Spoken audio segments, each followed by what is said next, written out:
Welcome back to the dumbest bill in America. We have, of course, with us Delegate Brian Chisholm. Welcome back, Brian. Outstanding to be here. Well, ladies and gentlemen, we got a good one for you today. Brian, House Bill 1488 is a constitutional amendment, and its purpose is to modernize, Brian, the Constitution by using they, them, and all kinds of other pronouns that are almost impossible to understand.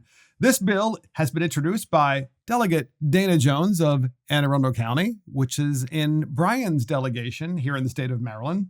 And I just want to read like one little factoid before I turn this over to Brian so you can get a feel for what this does. So, for example, the Declaration of Rights, they don't use mankind, they use humanity. Instead of man, they use person.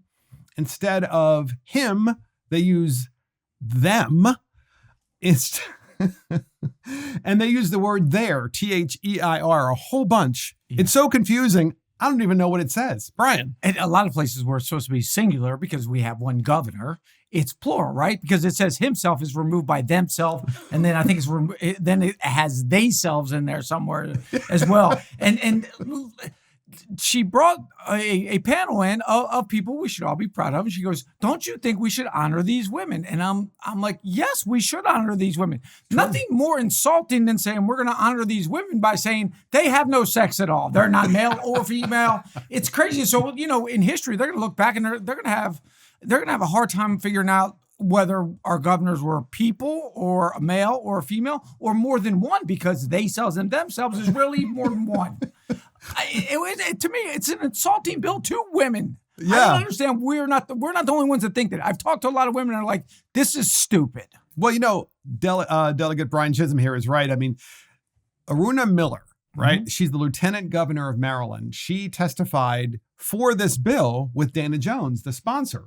And by the way, we're calling this Pronoun Pledge, right? Because you have to pledge yourself to the Constitution to have the right pronoun. Imagine if this is in the Constitution, Brian, what happens in real life? Well, in the Constitution, it says they, them, there. Yeah. You better use that because it's in the Constitution. So, I mean, how's that going to work? Well, look, this bill is just about erasing all gender identity at all, right? That's all it is. It's like, exactly. It's like buying a car and scratching off the VIN number and saying, it used to be a Honda, now it's a Jaguar, because we really don't want anybody to know what it really is. So how is somebody supposed to look back and know, especially with the way names go these days, right, Mark? So if you look back and let's say it was a Billy Joe was the governor. Do you know if it's a male or female? Well, you could have looked, but now you don't know. And that's the dumbest bill in America. House Bill 1488 from Dana Jones, Pronoun Pledge. Soon to come back next year. See you next time.